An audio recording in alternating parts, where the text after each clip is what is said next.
ইসরায়েলের বিরুদ্ধে যুদ্ধাপরাধের অভিযোগ হিউম্যান রাইটস ওয়াচের। গাজায় যুদ্ধবিরতিতে 40,000 শিশুকে টিকা দিবে WHO। মানসিকভাবে বিপর্যস্ত আল ফাশির থেকে পালানো সুদানের শিশুরা। দীর্ঘ বিরতির পর সৌদির বানান মেলায় আবারও সিরিয়ার সাংস্কৃতিক প্রত্যাবর্তন। মধ্যপ্রাচ্যের রাজনৈতিক, অর্থনৈতিক সহ সবশেষ খবরাখবর আপনাদের সামনে এক নজরে তুলে ধরছি আমি শোয়েব আক্তার।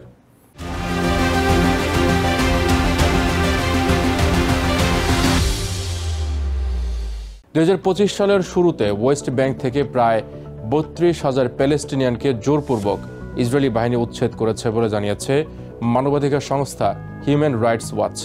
বৃহস্পতিবার ইসরায়েলের এই উচ্ছেদ কর্মকাণ্ডকে যুদ্ধাপরাধ ও মানবতা বিরোধী অপরাধ বলে অভিযোগ করেছে সংস্থাটি।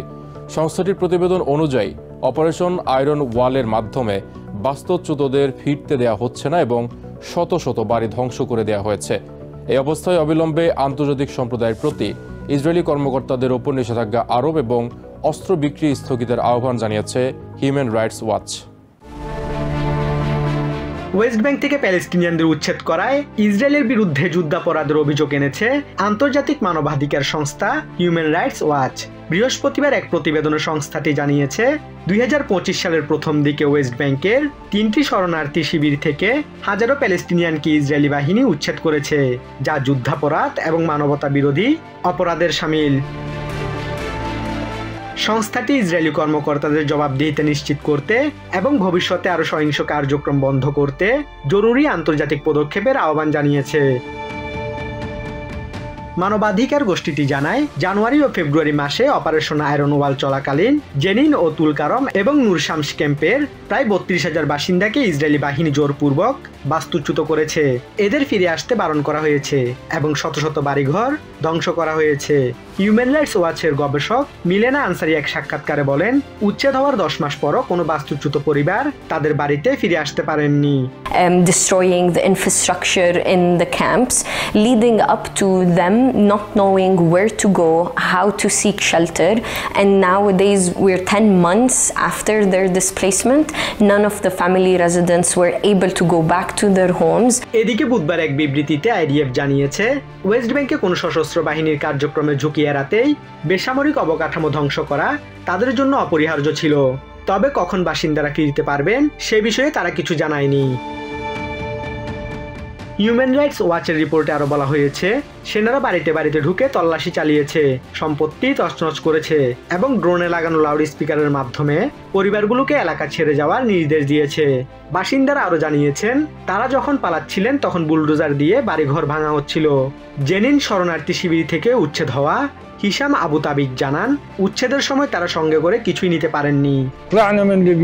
আমরা ঘরবাড়ি ছাড়তে বাধ্য হয়েছিলাম, সাথে কিছুই ছিল না, খাবার, পানি, ওষুধ কিছুই জোগাড় করতে পারছি না, খরচের সাথে তাল মিলিয়ে চলতে পারছি না, কোনো কিছুই আমাদের সাধ্যের মধ্যে নেই। আমরা অত্যন্ত কঠিন পরিস্থিতির মধ্যে জীবনযাপন করছি।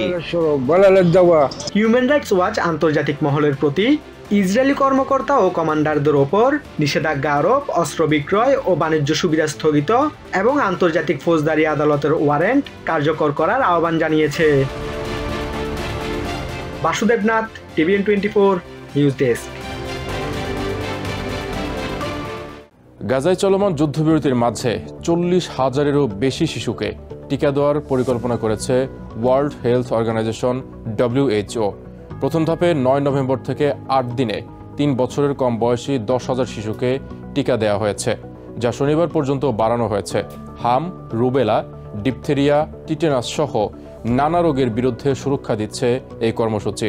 ডিসেম্বর ও জানুয়ারিতে দ্বিতীয় ও তৃতীয় ধাপ পরিচালিত হবে, যেখানে ইউনিসেফ, UNRWA এবং গাজার স্বাস্থ্য মন্ত্রণালয় অংশ নিচ্ছে। WHO মহাপরিচালক টেড্রোস আধানম গেব্রিয়াসুস জানিয়েছেন, যুদ্ধবিরতি স্বাস্থ্যসেবা পুনর্গঠনে সহায়তা করছে। 2 বছরের বেশি সময়ের সংঘাতে ক্ষয়ক্ষতির মধ্যে গাজার স্বাস্থ্য মন্ত্রণালয় বলছে, ইসরায়েলি অভিযানে 69,500-র বেশি প্যালেস্টিনিয়ান নিহত হয়েছে, যার অর্ধেকেরও বেশি শিশু ও নারী। সুদানের ভয়াবহ লড়াই থেকে পালিয়ে আসা আল ফাশিরের শিশুরা মানসিকভাবে ভয়াবহ বিপর্যস্ত। উদ্বাস্তুদের প্রায় অর্ধেকই শিশু। এর মধ্যে অধিকাংশই পুষ্টিহীনতা, পানি শূন্যতা ও গুরুতর মানসিক যন্ত্রণায় ভুগছে। এর মাঝে রয়েছে 2 শতাধিক পরিবারহীন এতিম শিশু। আল ডাব্বা শিবিরে 5 বছরের কম বয়সী বহু শিশুর আংশিক বা সম্পূর্ণ শ্রবণ শক্তিও ক্ষতিগ্রস্ত হয়েছে বিস্ফোরণের কারণে। মনোবিজ্ঞানীরা বলছেন, শিশুরা দুঃস্বপ্ন ও আচরণগত পরিবর্তনের সমস্যায় ভুগছে। সুদানে লড়াই থেকে বাস্তুচ্যুত হওয়া শিশুরা ভুগছে নানা সমস্যায়। আলফাশিরে লড়াই থেকে পালিয়ে আসা এই শিশুরা আশ্রয় শিবিরে পৌঁছাচ্ছে শারীরিক ও মানসিক আঘাত নিয়ে, যাদের মধ্যে কেউ কেউ পরিবার হারিয়ে হয়ে পড়েছে একাকী।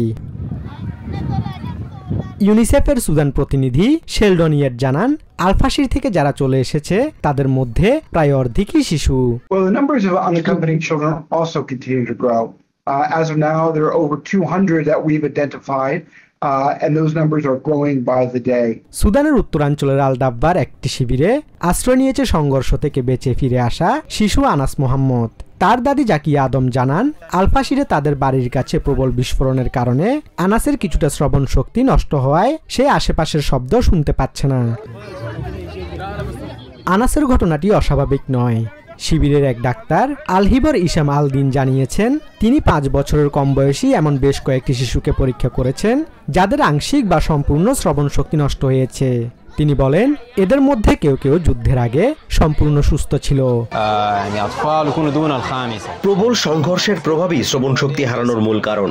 অনেকেই জানিয়েছেন, কিছু শিশু আগে সামান্য শ্রবণ সমস্যায় ভুগছিল, পরে তারা পুরোপুরি শ্রবণ শক্তি হারিয়ে ফেলে। আবার যেসব শিশু একেবারে সুস্থ ছিল তাদের ক্ষেত্রেও পরিবারগুলো অভিযোগ করেছে যে শিশুদের শ্রবণ শক্তি হ্রাস পেয়েছে। আলফাশির থেকে পালানোর পথে সহিংসতার দৃশ্য দেখার পর মানসিক ক্ষত বহন করছে শিশুরা।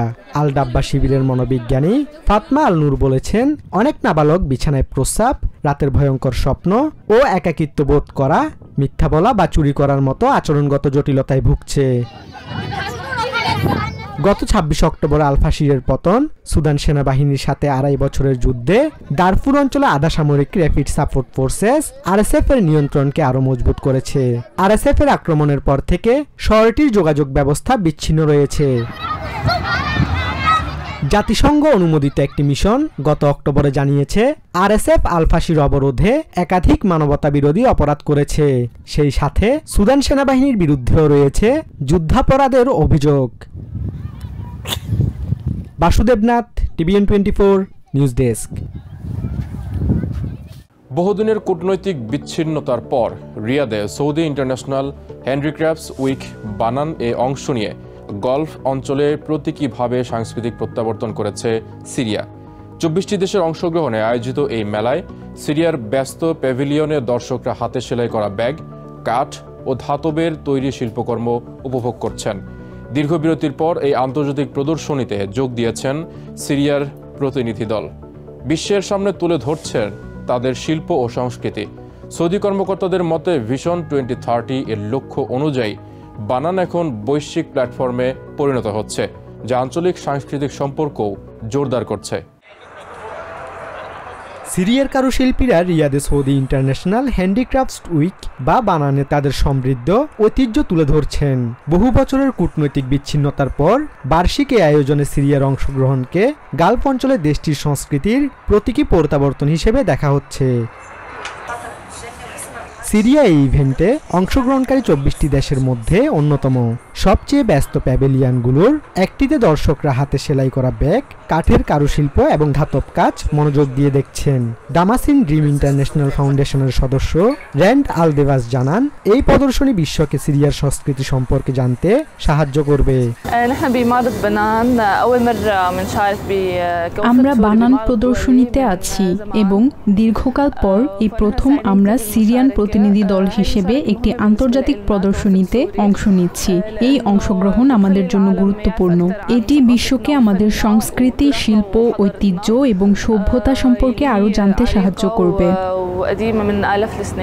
সৌদি কর্মকর্তারা জানিয়েছেন, সাংস্কৃতিক সম্পর্ক জোরদার করার লক্ষ্যেই তারা এবারের আয়োজনের পরিধি বাড়িয়েছেন।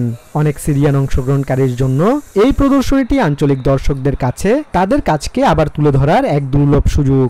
মেলায় উপস্থিত থেকে নিজ দেশের প্রাপ্য সাফল্য অর্জন করার আশা ব্যক্ত করেছেন সিরিয়ান কারুশিল্পী মোহাম্মদ হাদরি।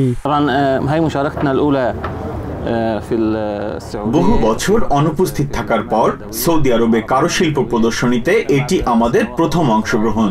এই ইভেন্টে অংশ নিতে পেরে আমরা খুবই ভালো অনুভব করছি। আশা করি আমরা আমাদের দেশের প্রাপ্য সাফল্য অর্জন করব। 1 দশকের বেশি সময় ধরে কূটনৈতিক সম্পর্ক বিচ্ছিন্ন থাকার পর সৌদি সিরিয়ান সম্পর্ক ধীরে ধীরে উষ্ণ হয়েছে। আয়োজকরা বলছেন সৌদি ভিশন 2030 এর সঙ্গে সামঞ্জস্য রেখে বানান একটি বৈশ্বিক প্ল্যাটফর্ম হিসেবে বিকশিত হচ্ছে, যা কারুশিল্প খাতের অর্থনৈতিক সম্ভাবনাকে তুলে ধরছে। Basudebnath, TVN 24 news desk. এক নজরে প্রতিদিন মধ্যপ্রাচ্যের খবর জানতে চোখ রাখুন TVN 24 নিউজ নেটওয়ার্কের ইউটিউব ও ফেসবুক পেজে। নিউ ইয়র্ক থেকে সম্প্রচারিত TVN 24 টেলিভিশন বিশ্বজুড়ে বাঙালির কণ্ঠস্বর।